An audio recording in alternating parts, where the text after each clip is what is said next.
अस्सलामुअलैकुम ધોરણ 11 computer chapter number 9 database management સિસ્ટમનો પરિચય. હું મનસુરી મિઝબા. આ વિડીયોમાં આજે આપણે પ્રેક્ટિકલ જોવાના છે ડેટાબેઝ મેનેજમેન્ટ વિશે કે કેવી રીતે આપણે ડેટાબેઝમાં વિઝાર્ડનો ઉપયોગ કરીને ટેબલ બનાવી શકીએ. તો જોઈએ હવે આપણે કેવી રીતે. સૌથી પહેલાં આપણે ઓપન ઓફિસમાં બેઝ ઓપન કરવું પડશે. તમને મેં લાસ્ટ વિડીયોમાં બતાવ્યું એમ તમે આ સિમ્બોલ આઇકોન એના ઉપર ક્લિક કરીને પણ ઓપન કરી શકો છો, અથવા તો સ્ટાર્ટ મેનુમાં જઈ ઓલ પ્રોગ્રામ પર ક્લિક કરી ઓપન ઓફિસ પર ક્લિક કરી અહીંયા બેઝ દેખાય છે એના પર ક્લિક કરતા તમારી સામે આ વિન્ડો ઓપન થશે, જેમાં આપણે હવે અહીંયા એક પૂછે છે કે ક્રિએટ અ ન્યૂ. તો આપણે નવું તો બનાવવું નથી, આપણે લાસ્ટ ટાઈમ બનાવેલો માય ડેટાબેઝ એને સિલેક્ટ કરીને બનાવશું. અહીંયા જો મને મારું માય ડેટાબેઝ પહેલા દિવસે બનાવેલું બતાવે છે, પણ નહીં દેખાડતું હોય તો આપણે જ્યાં પણ સેવ કર્યું હોય એ મેં ફોલ્ડર સ્ટાન્ડર્ડ 11 ડેટાબેઝમાં સેવ કરેલો, તો મેં માય ડેટાબેઝ સિલેક્ટ કરીશ અને અહીંયાથી ઓપન બટન પર ક્લિક કરીશ. તો આ મારી સામે બેઝની વિન્ડો ઓપન થઈ ગઈ, બરાબર છે. અહીંયા my database ODB Open Office Base. હવે આપણે અહીંયા ટેબલ ઉપર ક્લિક કરશું.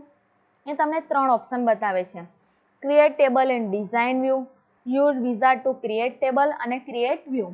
તો આપણે આજે વિઝાર્ડનો ઉપયોગ કરીને ટેબલ બનાવવાના છે, તો આપણે આ સેકન્ડ ઓપ્શન પર ક્લિક કરશું. જેમ ક્લિક કરશું તો તમારી સામે આ ટેબલ વિઝાર્ડનો ડાયલોગ બોક્સ ઓપન થઈ જશે. હવે તમને અહીંયા 4 સ્ટેપ દેખાય છે, 1 2 3 4.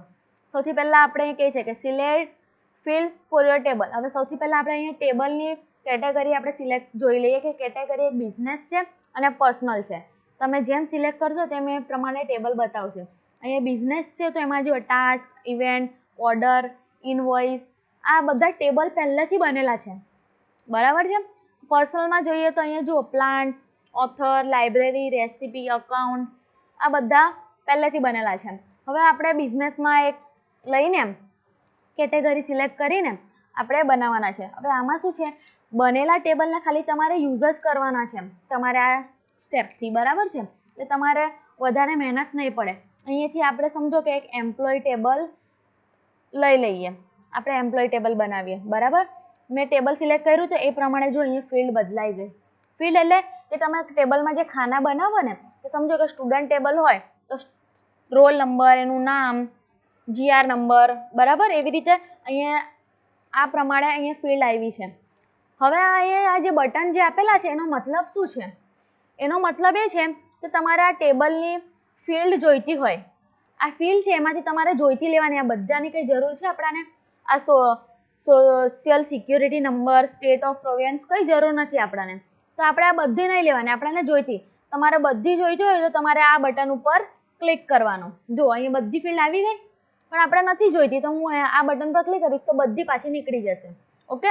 હવે સમજો કે મારે સિટી જોઈએ છે એક ફિલ્ડ, તો આ સિંગલ જે બટન છે સિમ્બોલ એના પર ક્લિક કરીશ, આવી ગઈ. મને ટાઇટલ જોઈએ છે તો મેં એના પર ક્લિક કર્યું. એવી રીતે મને એનું લાસ્ટ નેમ જોઈએ છે તો એના પર ક્લિક કર્યું. પછી હું તો જોઉં છું ફર્સ્ટ નેમ, તો આ સિંગલ બટન ઉપર ક્લિક કરીશ. પછી ચાલો ડિપાર્ટમેન્ટ જોઈએ છે તો આના ઉપર ક્લિક કરીશ. પછી એક સમજો કે મારે એક હવે મોબાઈલ નંબર એનો લઈ લઉં, તો અહીંયા દેખાય છે મોબાઈલ નંબર, ઓકે, લઈ લીધું. હવે અહીંયા 6 ફિલ્ડ થઈ ગઈ. હવે ચાલો મારે ડિપાર્ટમેન્ટ નથી જોઈતી તો હું શું કરીશ, આ બાજુનો બટન છે ને આ એરોવાળો સિંગલ, એના ઉપર ક્લિક કરીશ તો એ ફિલ્ડ રિટર્ન આવી જશે. હવે કેટલી રહી ગઈ આપણા ટેબલમાં? 5 ફિલ્ડ રહી ગઈ. હવે સમજો કે ફર્સ્ટ નેમ અને લાસ્ટ નેમ સૌથી પહેલાં હોય તો ફર્સ્ટ નેમને સિલેક્ટ કરો અને આ અપ એરોવાળો જે બટન છે ને એને ક્લિક કરો. તો જુઓ ફર્સ્ટ નેમ ઉપર ચાલી ગયું, એના પછી આપણે લાસ્ટ નેમ મૂકી દઈએ તો જુઓ લાસ્ટ નેમ સેકન્ડ પર ચાલી ગઈ. તમારે એને લઈ જોઈએ તો અહીંયા સિલેક્ટ કરો તો હજુ ઉપર જાય, પણ મારે ફર્સ્ટ નેમ પહેલાં જોઈએ તો હું આ ફરીવાર અને નીચેવાળા બટન પર ક્લિક કરીશ તો એ નીચે આવી ગયું, બરાબર છે. હવે અહીંયા મારે સિટી સૌથી છેલ્લે જોઈએ તો આ નીચેવાળા એરો બટન પર ક્લિક કરીશ તો સૌથી છેલ્લે આવી ગઈ. હવે આપણે નેક્સ્ટ સ્ટેપ પર જવા માટે આપણે નેક્સ્ટ બટન દબાવીશું. ઓકે. હવે અહીંયા શું કહે છે કે set field types and format. હવે તમારે અહીંયા તમારી ફિલ્ડનું નામ પણ બદલી શકો. ફર્સ્ટ નેમ, હું ફર્સ્ટ નેમ 1 આપી દઉં, અથવા તો તમારે જોઈતી પ્રમાણે તમે કંઈ પણ આપી શકો છો. હું હમણાં ચેન્જ નથી કરતી. અહીંયા ફિલ્ડની ટાઈપ આપણે ડેટા ટાઈપ જોઈ ગયા વિડીયોમાં, એની અહીંયા ફિલ્ડ ટાઈપ આપેલી છે. તો તમે સમજો કે નામ તો હંમેશા ટેક્સ્ટ જ હોય તો મેં ટેક્સ્ટ જ રાખું છું, ચેન્જ નથી કરતી. હવે ચોથો ઓપ્શન આપે છે એન્ટ્રી રિક્વાયર્ડ, એમાં નો છે. તમે યસ કરશો તો એનો મતલબ શું છે કે જ્યારે પણ તમે ટેબલમાં વિગત નાખવા બેસશો ને તો તમે જ્યાં સુધી ફર્સ્ટ નેમ નહીં નાખો ને ત્યાં સુધી તમારે ટેબલ સેવ નહીં કરવા દે, અને તમે નો રાખશો ને તમે ટેબલ સેવ કરશો ને ફર્સ્ટ નેમ નાખ્યા વગર તો પણ સેવ થઈ જશે. હવે અહીંયા લેન્થ આપી છે કે 50. તમે તમારા નામ એ 50 અક્ષરનું રાખો છો. જેમ કે તમે ફેજ એ ચક્કીવાળા લખો છો તો ફેજ એ ચક્કીવાળાના 50 અક્ષર થઈ ગયા, એટલે કે F1 Z1 બરાબર. એવી રીતે તો તમારે જેટલું લાંબુ આપવું હોય એ પ્રમાણે તમે અહીંયા સેટ કરી શકો છો. હું 100 કરી દઉં છું, જુઓ બરાબર છે. એવી રીતે દરેક ફિલ્ડને આપણે સેટ કરી દઈએ. અહીંયા મોબાઈલ નંબરમાં આપણે ખાલી નંબર કરી દઈએ. દેખાય છે અહીંયા નંબર કે ખાલી નંબર જ આવે? ઓકે. અને મોબાઈલ નંબર ફક્ત 10 આંકડા ના જોઈએ તો આપણે અહીંયા 10 કરી દઈએ લેન્થ બદલીને, બરાબર છે. બાકીમાં તો બધામાં સેમ રહે તો ચાલશે, કંઈ વાંધો નથી. તો આપણે એક મોબાઈલ નંબરની સેમ કરી, કેમ કે એમાં 10 આંકડા જોઈએ મોબાઈલ નંબરમાં, અને એની ફિલ્ડ ટાઈપ ટેક્સ્ટ હતી તો મેં શું કર્યું, નંબર કરી દીધો. હવે બધી ફિલ્ડની સેટ થઈ ગઈ છે, મારે બીજા કોઈની ચેન્જ નથી કરવી. નેક્સ્ટ કરી દઉં છું. હવે કહે છે કે સેટ પ્રાઇમરી કી, કેમ કે દરેક ટેબલમાં એકને એક પ્રાઇમરી કી હોય છે. તો અહીંયા કહે છે કે automatically add a primary key. તમારે ઓટોમેટિક કરવી હોય તો આને રહેવા દેવાનું, અને યુઝ એક્ઝિસ્ટિંગ એટલે તમારા જે ફિલ્ડ છે ને એમાંથી કોઈ એક લઈ લો. તો આ સિલેક્ટ કરવાનું અને એમાંથી તમને તમારી ફિલ્ડ આપશે.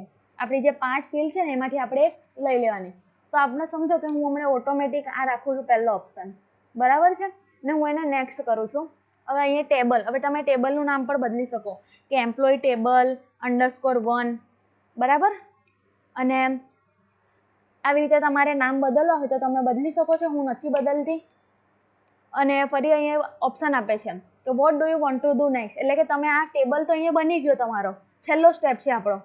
હવે તમે એ કર્યા પછી શું કરો છો, એટલે કે ઇન્સર્ટ ડેટા, તમારે ડેટા ટેબલમાં નાખવા છે, વિગતો ભરવી છે, કે મોડિફાઈ ટેબલ ડિઝાઇન, કે ટેબલમાં કઈ હજી એને ડિઝાઇન વ્યૂમાં ઓપન કરશે, કે create a form based on this table, એટલે કે તમારે આ ટેબલ પરથી ફોર્મ બનાવો છે. તો આપણે પહેલો જ ઓપ્શન સિલેક્ટ રાખશું અને ફિનિશ કરશું. જેમ ફિનિશ કરશું તો આ ટેબલનો ડેટા વ્યૂ ઓપન થઈ જશે. હવે આમાં તમે અહીંયા ડેટા નાખો. આ શું છે, આ પ્રાઇમરી કી બની ગઈ, ઓટોમેટિક એડ થઈ ગઈ આઈડી, અને અહીંયા ફર્સ્ટ નેમ તમે નાખો અને પછી સેવ કરી દો, બરાબર છે. તો શું થયું, આપણું આ એક ટેબલ જુઓ, અહીંયા ટેબલમાં એ તમે ક્વેરીઝ પર લઈ જાઓ તો નહીં બધા, પણ ટેબલ પર મૂકશો તમે એક ટેબલ બનેલું દેખાય છે. ઓકે. તો આ વિડીયોમાં આજે આપણે શું જોયું, કે કેવી રીતે આપણે વિઝાર્ડનો ઉપયોગ કરી ટેબલ બનાવી શકીએ, બરાબર છે. તો આ વિડીયોમાં તમને સમજ પડી હશે એવી હું આશા રાખું છું. વિડીયો જોવા બદલ આભાર.